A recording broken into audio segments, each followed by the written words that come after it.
जहाँ कांदल जाडेजा खड़े होते हैं लाइन वहीं से तो शुरू होती है। उड़ती उड़ती बात वળી ક્યાંય નહીં ને કાંદલ જાડેજા સુધી પહોંચી। હવે કાંદલ જાડેજા એ ઉષા પંખા જેવું છે, સિર્ફ નામ ही કાફી है। તમારા કજિયા જેટલા છે એ બધા કજિયા પૂરા।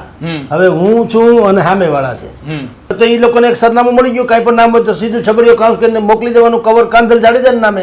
હવે કાંદલ જાડેજાનું નામ આવે એટલે ત્યાં લગભગ એ અધી અદાલત તો પોતે જ છે, જયરાજસિંહ વિશે દુનિયાભરનું બધું કહેવાય જ છે।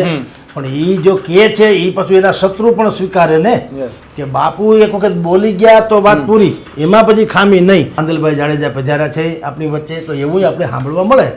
એક સમય હતો જ્યારે પોરબંદર માટે કહેવાતું હતું કે કાયદો અને વ્યવસ્થાની હદ અહીં પૂરી થાય છે, પરંતુ હવે કદાચ એવું કહેવાય શકે છે કે ઉદ્યોગ જગતની હદ અહીંથી શરૂ થાય છે।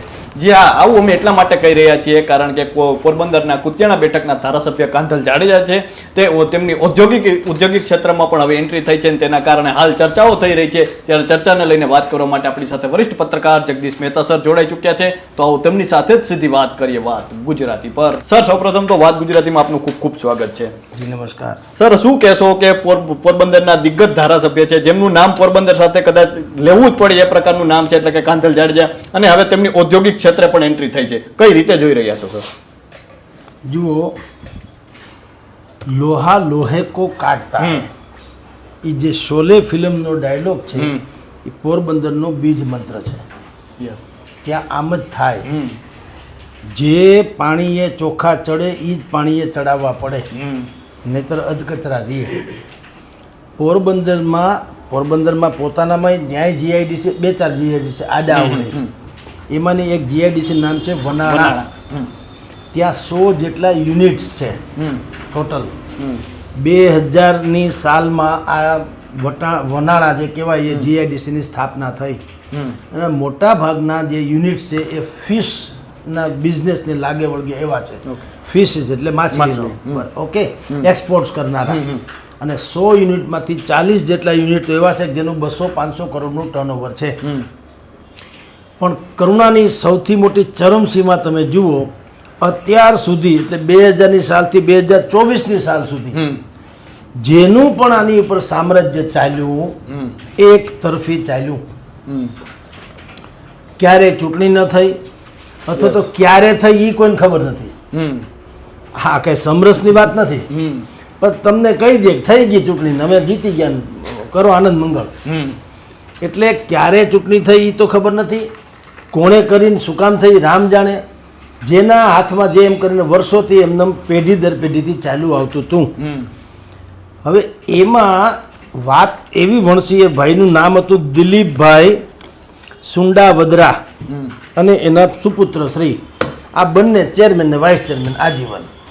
દિલીપભાઈ સુંડાવદરા અને એનો પુત્ર, વર્ષોથી ચાલતું હતું। કરોડો રૂપિયાનું ટર્નઓવર ધરાવતી અને કરોડો રૂપિયાનું વિદેશી હુંડિયામણ રળી આપનારી આ જે વનાળા જીઆઈડીસી છે, તમે વિચિત્રતાની ચરમસીમા જુઓ, એમાં પાણી નથી અને લાઇટ નથી। સૌથી મોટી વાત, અને એનાથી પણ એક મોટી વાત એ છે, એ તો કેવું કહેવાય, દરિયો તરસ્યો થયો હોય એવી વાત છે કે વનાળા જીઆઈડીસીની મધ્યમાંથી નર્મદાની પાઇપલાઇન નીકળે છે પણ પાણી નથી।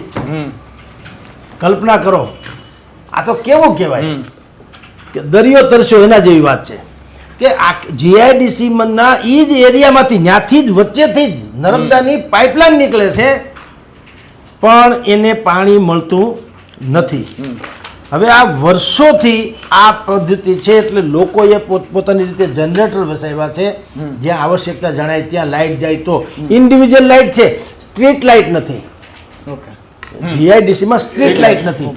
એનું ભંડોળ કે જે કાંઈ હોય બધું બધા વેપારીઓ તો પૈસા આપ્યા જ છે, પછી ક્યાં ગયા રાજા રામ જાણે, શોર્ટ સર્કિટ થઈ ગઈ એમ માની લ્યો, લાઇટ નથી, અંધારું છે બધા, અને બધા અંધારામાં તીર માર્યા કરે હટાવું થઈ, એટલે લાગ્યા નહીં કોઈને। મને આશ્ચર્ય થયું, એટલે 24 વર્ષથી તમે 200-500 કરોડના આસામી ને ટર્નઓવર ધરાવનારા યુનિટ્સમાં કેટલા હજારો લોકો એમાં કામ ધંધો મેળવે છે। આનો ઈલાજ કેમ તમારી પાસે ન સમજો? હવે બધા કે ભાઈ આ કજિયાનું મોં કાળું, કોણ જાય પિંજણ કરવા?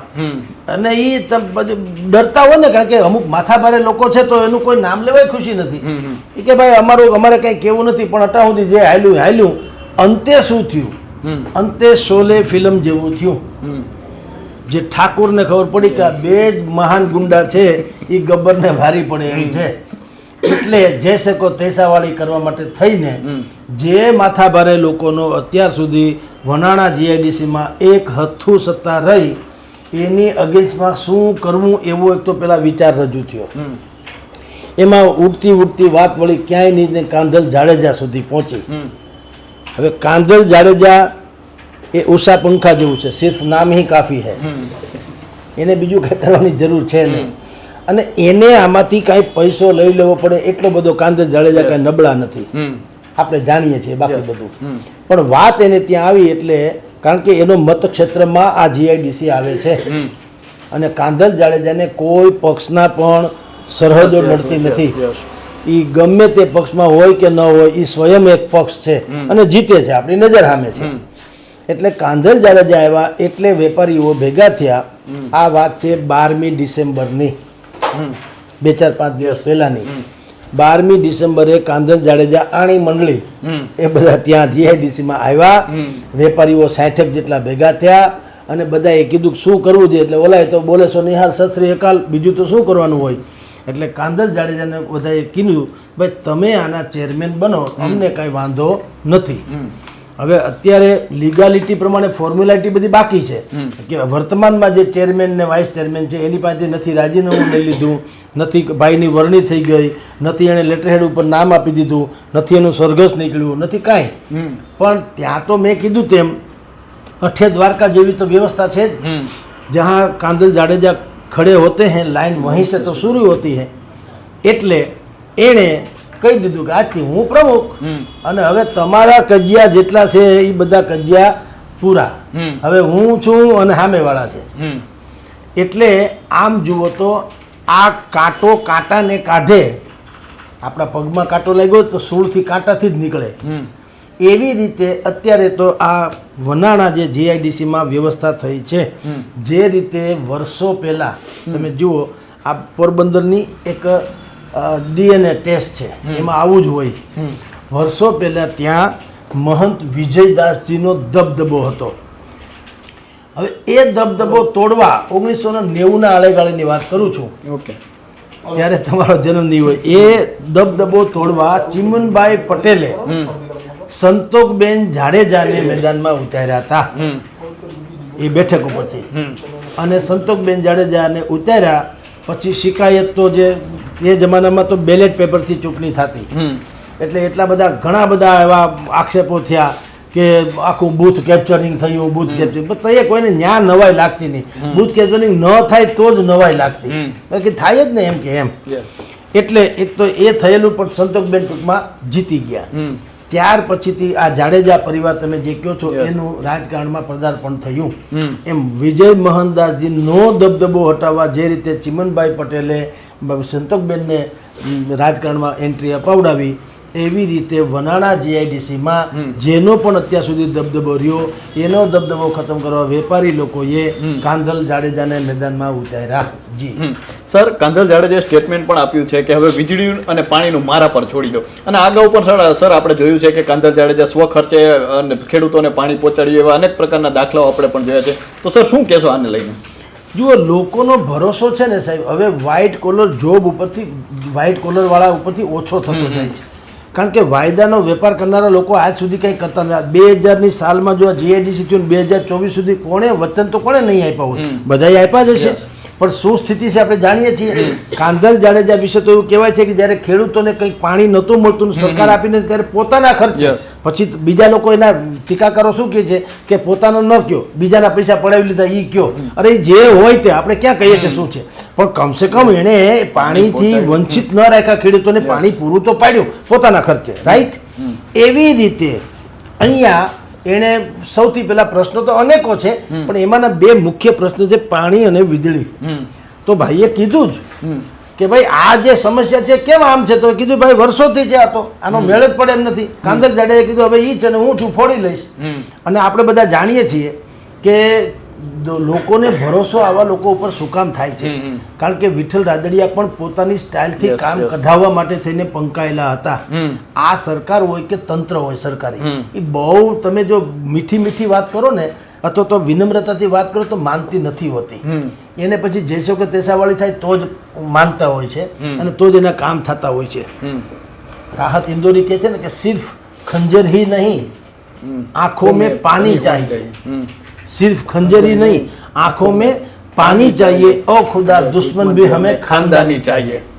આ પ્રકારની વાત છે કે લોકોને એમ થાય છે કે ભલે તમારી છાપ માથાભારેની છે, ભલે કાંધલ જાડેજાને બાહુબલી ગણવામાં આવે છે, અને જે હોય તે, પણ કામ તો અમારા થવા જોઈએ ભલા માણસ. અને બાહુબલી છે તો અમને ક્યાં લૂંટી ખાધા? જો અહીંયા આવશે જીઆઈડીસી વનાણામાં, ધારો કે અત્યારે ચેરમેન વાઇસ ચેરમેન તરીકે ત્યાં કોણ છે? ભોજાભાઈ કરીને એક ભાઈ છે, એની ખૂટી, એની વરણી કરવામાં આવી છે, ભોજાભાઈ ખૂટી. એ પણ કઈ ખાધા જાય એમ નથી, ભગવાનની દયા છે. તો આ બંને ભેગા થઈ અને હવે 21 જણાની એક્ઝિક્યુટિવ કમિટી બનાવી છે કે ભાઈ તમે અહીંના જે કઈ સમસ્યા હોય એમને રજૂ કરીને કહેજો, બાકી બધું અમે ફોડી લેશું. અને આપણે જાણીએ છીએ ફોડી પણ લેવાના છે, એમાં કોઈ શંકાને સ્થાન નથી.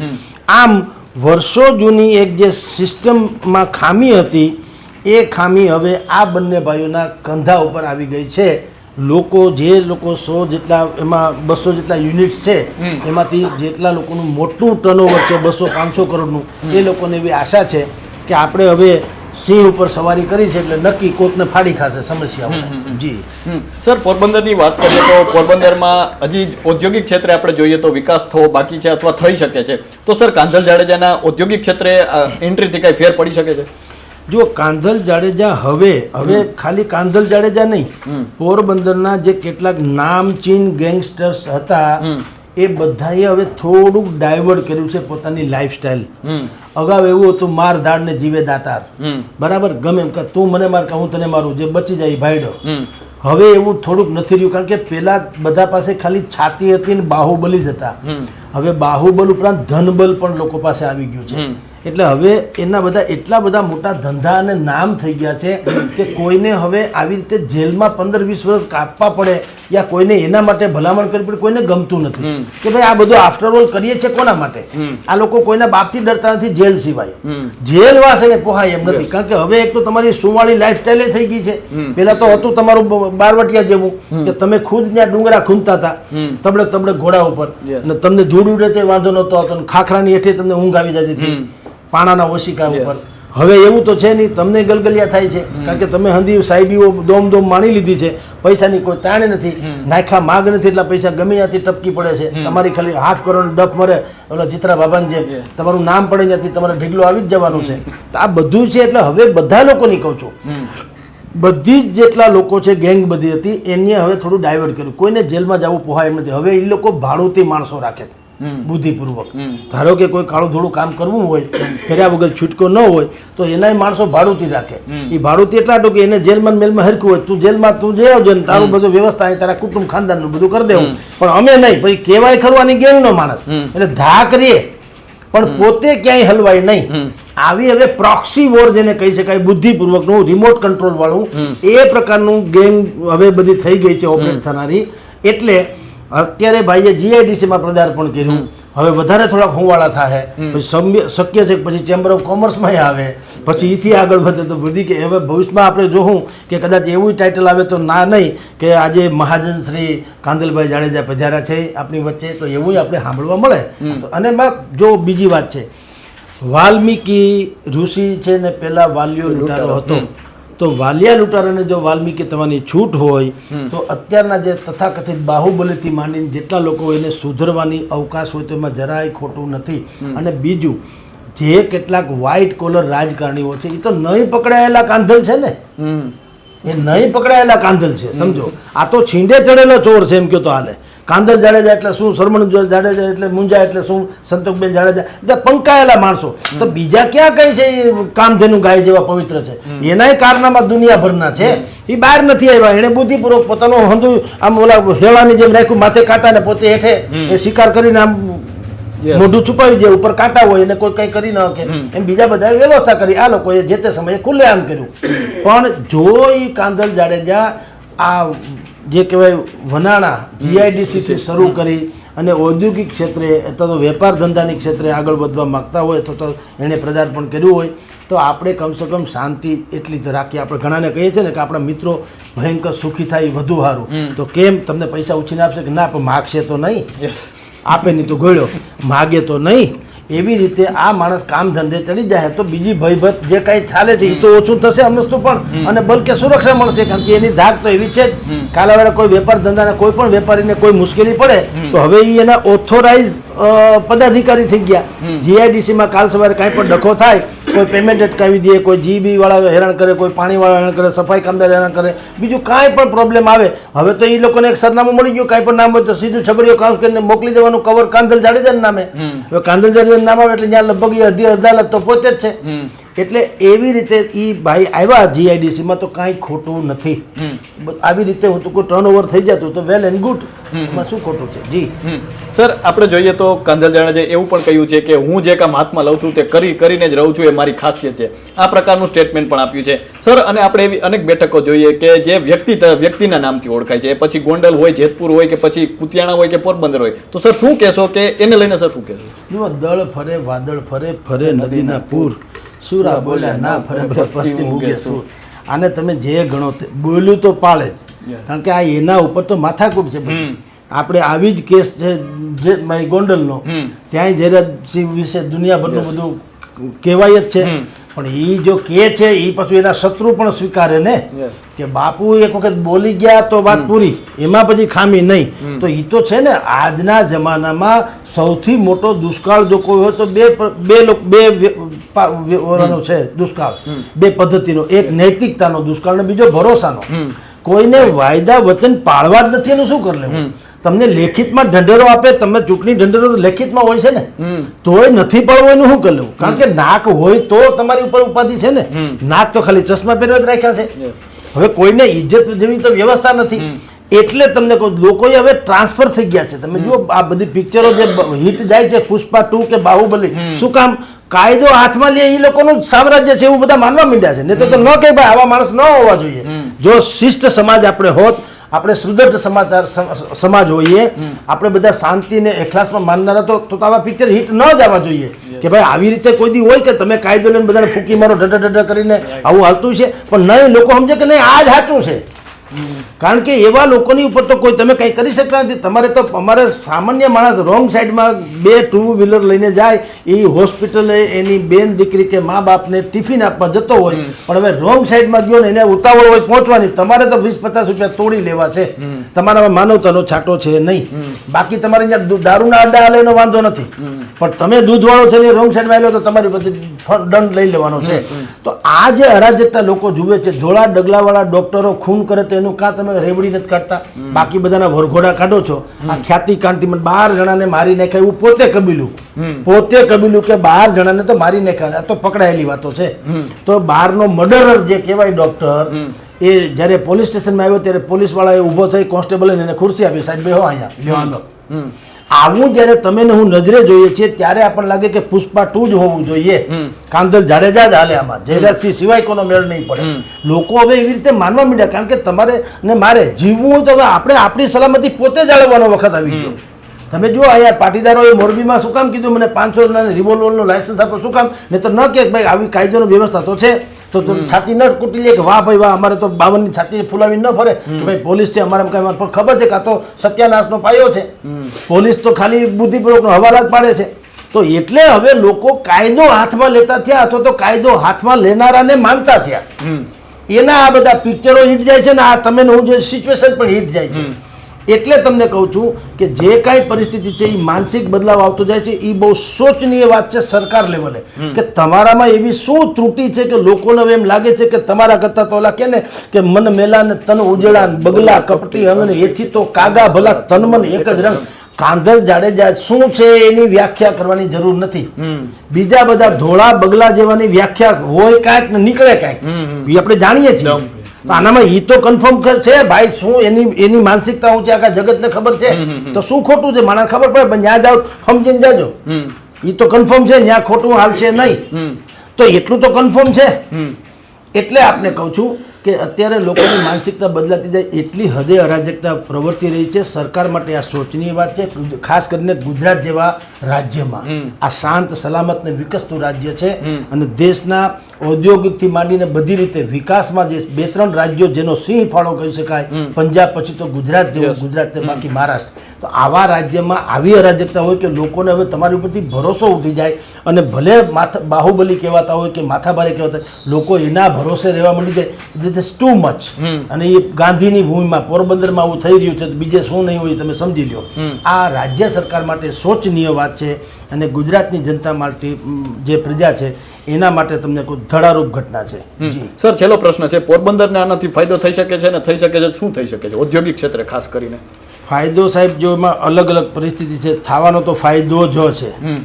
કારણ કે જે કેટલાક વેપારી પાસેથી કેટલાક લોકો પોતાની કહેવાતી શાખ ને ધાકને કારણે માની લો કે ખંડણી ઉઘરાવતા હોય અથવા તો બીજી કોઈ બાબતમાં એની હેરાનગતિ કરતા હોય, તો હવે તો સ્પીડ બ્રેકર આવી ગયું. યસ.